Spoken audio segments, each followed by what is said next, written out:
Good day mga ka-sports natin dyan. Hataw na nga ngayon sa PVL kung saan naman sa pagkapanalo ng Creamline Cool Smashers ay hindi pa rin pinaligtas si Kyle Negrito dahil daw sa kanyang to the Mars at to the Moon na mga set.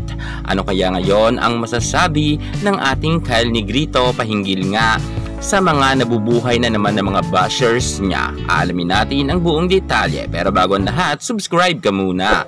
I-click ang ating notification bell para lagi kang updated sa lahat ng issue sa volleyball. Susunod na.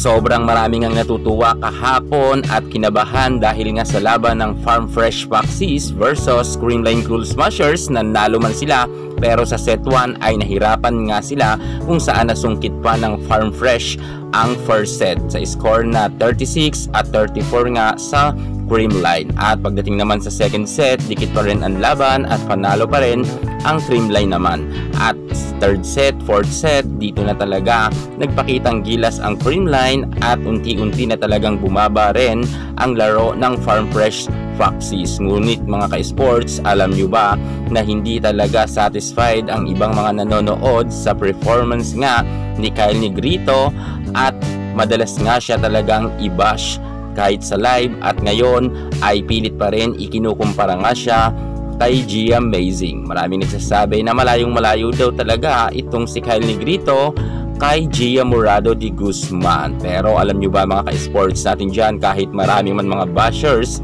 itong si Kyle Negrito ay malaki nga ang tiwala sa kanya ng ating Phenom superstar Alyssa Valdez. Sa isang interview nga, sinabi nga ni Alyssa Valdez na kahit wala si Gia Morado de Guzman, nariyan naman daw si Kyle Negrito na hahalili nga sa kanya at napatunayan na nga nila yan ng last conference kung saan nag-champion nga ang Creamline. Subalit nga ngayon mga ka-sports ay marami na naman mga lumulutang na mga bashers dahil nga naiinis kay Kyle Negrito sa kanyang mga dikit na set at kung hindi naman daw dikit sa net ang set ay umu-over pa ito. Kung kaya nga madalas nga siya ngayon i-bash. Pero lingid sa inyong kaalaman mga ka-sports natin dyan na ang ating Kyle Negrito ay may angkin talagang kagalingan. Sinabi na yan ni Alyssa Valdez.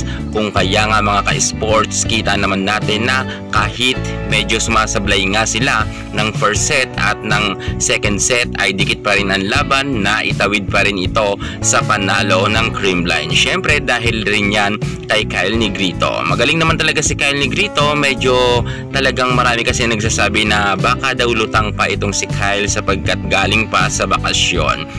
Ngunit bukod kay Alyssa Valdez ay malaki rin ang tiwala sa kanya ng kanilang coach na si Sherwin Meneses. Anya nga sabi nga ni Coach Sherwin, personally namimiss namin si Gia pero syempre trabaho. Pag volleyball, kailangan namin mag-move on at naka-move on na kami.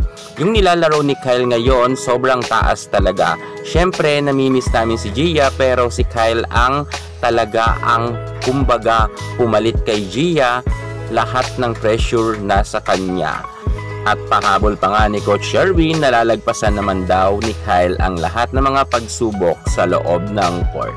Kita nga natin mga ka-sports natin dyan na dito nga sa statement ni Coach Sherwin Meneses, noon pa man ay talagang ipinagtatanggol niya na si Kyle Negrito. Okay lang naman daw to kahit hindi pa ganoon kapulido itong si Kyle, pero ang importante daw ay inilalaban niya ito at pinapanindigan niya. Deserve naman ni Kyle Negrito na mapasama talaga sa first 6 lineups. Kita rin kasi natin mga ka-sports na ng last conference ay talagang pumapalo naman siya sa number 1 bilang best setter.